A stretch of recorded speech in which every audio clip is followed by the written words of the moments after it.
Hello, everyone. Welcome to English Podcast Island. I'm Sarah. And I'm Tom. And today, let me ask you something right at the start. Tom loves starting with questions. I do. If someone said to you right now, "Tell me about yourself," what would you say? Don't think too long. What's the first thing that comes out? I'd probably say my name and where I'm from, and then I'd run out of words immediately. Same. I used to blank completely. Like the question, "Tell me about yourself," just scrambled everything. Because it's too open, too big. Everything about you. Go. Where do you even start? That's exactly today's topic. How to talk about yourself in English, not just in job interviews, in everyday life. When you meet someone new, when you're at an event, when someone says, "So, who are you?" And that happens all the time. In English-speaking environments especially, people are very direct about this. Yes, they will just ask. They want to know. They're comfortable asking. And for many learners, even intermediate ones, tell me about yourself creates a kind of panic. Too much to say, or the opposite. Nothing comes out at all. So today, we're going to fix that with a structure, with stories, and with some vocabulary that'll make you sound natural. Not robotic, natural. Let's go. Okay, first question. Why is "tell me about yourself" so scary? Because on paper, it should be easy. It should be easy. You know yourself. You've been yourself your whole life. Exactly. Who would know you better? And yet, I I think the problem is the question is too open. Your whole life doesn't fit into one answer. So your brain tries to decide what's relevant, what matters, what will they think of me? And you're making all those decisions in real time, in another language, while someone is looking at you. Which is too much. Way too much. So you either freeze or you give this very flat answer. I'm Sarah. I'm from, things. I like things. Great introduction, Sarah. Here's what helped me.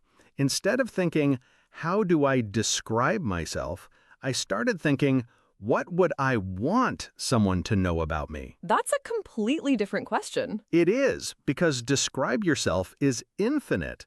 But what do I want them to know? That's a choice. I get to pick. And suddenly you have control. I'm not trying to summarize a whole life. I'm selecting three things I'm happy to share. And that's enough. That's more than enough.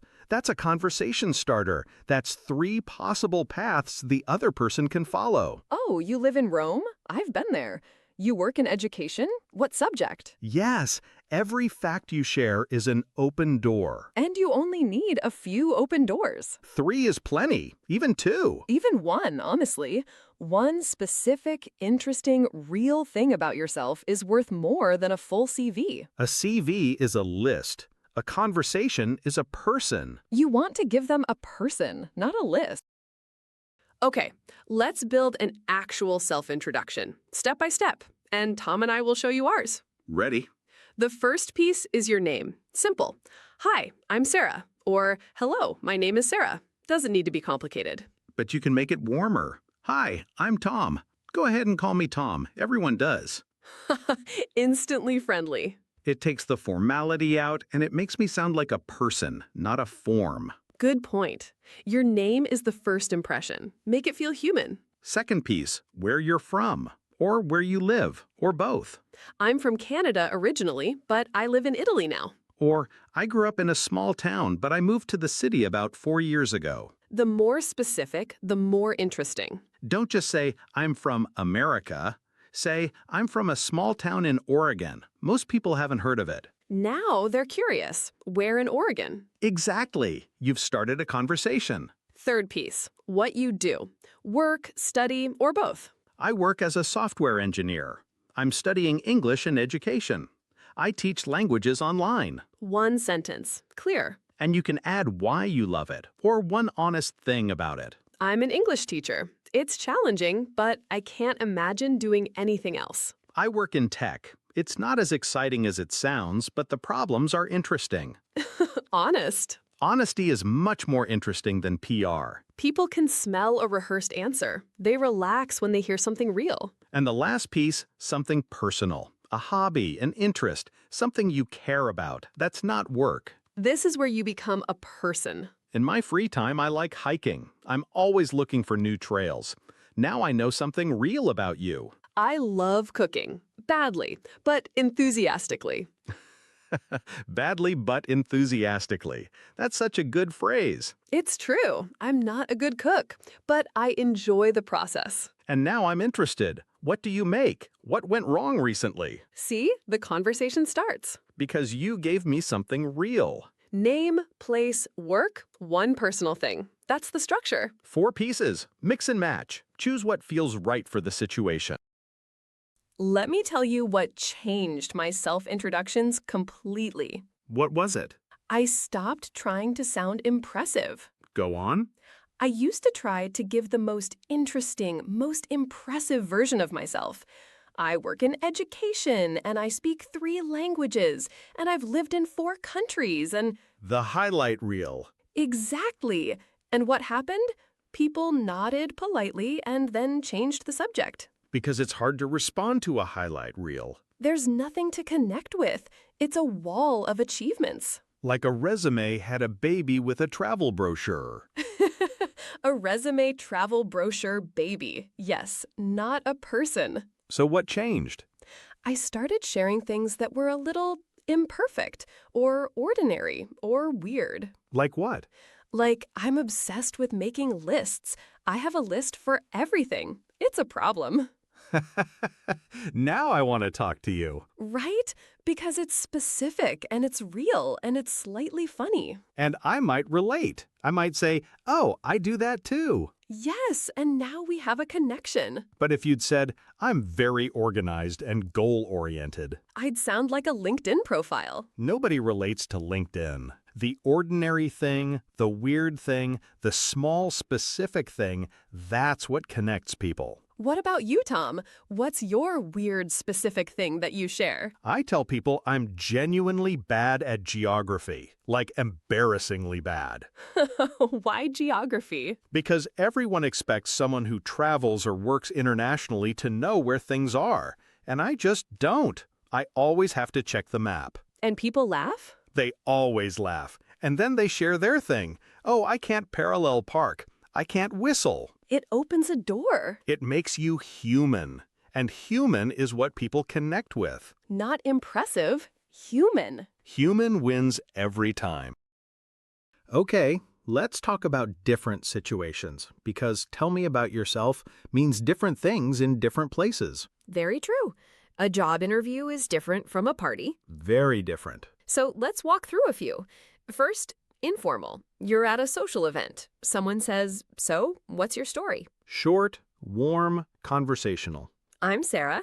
I teach English, and I'm weirdly passionate about the psychology of how people learn languages. What about you? Immediately turns it back to them, which is great. Because the best conversations are not one person talking about themselves for 10 minutes. It's back and forth. My informal version, I'm Tom. I work with computers during the day, and I spend way too much time thinking about coffee at night. That's it. That's it? And I wait, and they usually ask something. That's smart. You give just enough to invite a response. Don't over-answer. Give a thread. Let them pull it. Okay. Second situation. Semi-formal. A professional event. A work dinner. Meeting new colleagues. A little more complete, but still conversational. Hi, I'm Sarah. I work in English education. I help people learn to communicate more naturally. I'm based in Italy, but originally from North America. More detail, but still warm, not stiff. Not stiff. You can always be warm, even in a professional setting. Third, a formal setting, a job interview. This one does need more preparation, but the same principle applies. Be real, not just impressive. I have 6 years of experience in language education. I'm especially interested in adult learning and how motivation affects progress. Specific. Gives them something to ask about. Not, I'm a hard worker who loves challenges. Nobody says that in real life and means it. I love challenges. What does that even mean? It means, I didn't prepare this answer. Harsh, but true. So for formal, be specific, be honest, be ready to elaborate on whatever you say. Don't say anything you can't talk about for 3 more minutes. If you say, I'm passionate about innovation, be ready for, tell me about a time you innovated. I innovate daily in various ways. Yes, don't do that. Be real, be specific, be ready. Word time. I want to do one that's specific to this topic, talking about yourself. Let's do it. First phrase, get to know someone. I'd like to get to know you better. To get to know someone means to slowly learn more about them, usually through conversation and time. We just started working together, but I'd like to get to know her. She seems interesting. It's a gradual thing, not one conversation. But it starts with one conversation. And that's what self-introductions are for, starting that process. Second, first impression. A first impression is the opinion someone forms about you the very first time they meet you. She made a really good first impression at the interview. Warm, specific, confident. First impressions matter, but they're not everything. You can recover from a bad first impression. It just takes a little more effort. Third, come across as. She comes across as very confident. To come across as something means that's how you seem to other people, how they experience you. He came across as nervous, even though he wasn't.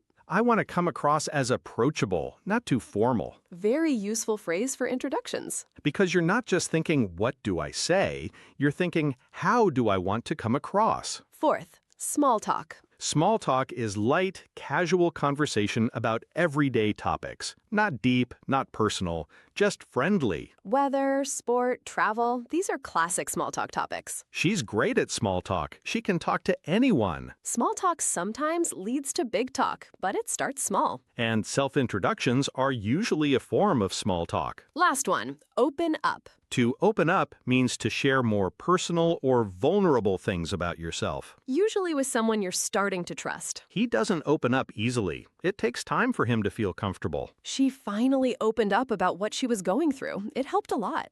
In a first meeting, you don't need to fully open up. You share a little. Just enough to be a person, not a resume. And then, over time, if the connection is there, you open up more. Today's vocabulary: get to know someone, first impression, come across as, small talk, open up. All directly useful for the topic of today. Use them in your next English conversation. Okay, before we close, Sarah, tell me about yourself, right now. 1 minute. Oh, okay. Challenge accepted. Hi, I'm Sarah. I've been teaching and thinking about English learning for years. And the thing I care about most in this space is not vocabulary lists or grammar rules. It's the moment when someone goes from being scared to speak to actually speaking. That moment is everything. In my personal life, I'm a big believer in small daily things. Tea, walks, writing 3 sentences every morning. I'm not a perfect person, but I'm a consistent one. And I like podcasts a lot. Especially this one. Especially this one. Your turn. Hi, I'm Tom. I work with technology most of the day, but my actual interests are more human. I'm fascinated by why people do what they do, decisions, habits, motivations, and I got very interested in language learning, not because I'm naturally good at languages, I'm not, but because I realized improving your English is basically a mirror for how you grow as a person. The same things that help you learn English help you in everything: consistency, courage to be imperfect, showing up even on the bad days. That was good. I've had time to think about it. Notice what we both did. We gave something real, not just facts, something we actually care about. Our voice came through. That's the goal. When you talk about yourself in English, let your voice come through, not just the facts. You. Big ideas today. Big idea 1. Tell me about yourself is not an invitation to summarize your life. It's an invitation to share 3 real things. Big idea 2. Use a simple structure. Name, place, work, and 1 personal thing. That's enough to start. Big idea 3. The specific, ordinary, slightly imperfect thing is more interesting than the highlight reel. Big idea 4. Adjust to the situation. Party, professional event, interview, different levels, same authentic you. Big idea 5. Turn it back to the other person. A good introduction always opens a conversation, not closes it. And big idea 6. Let your voice come through. Facts are forgettable. A real person is memorable. Okay, this week's challenge. Write a 2 to 3 sentence introduction about yourself in English, out loud. Say your name. Say one place fact. Say one personal thing you care about. Say it in the mirror, say it to a friend, write it here. And notice, it feels easier every time you do it. Every single time. All right, everyone. Thank you so much for listening today. Thank you. See you next time on English Podcast Island. I'm Sarah. I'm Tom. Take care. Bye. Bye.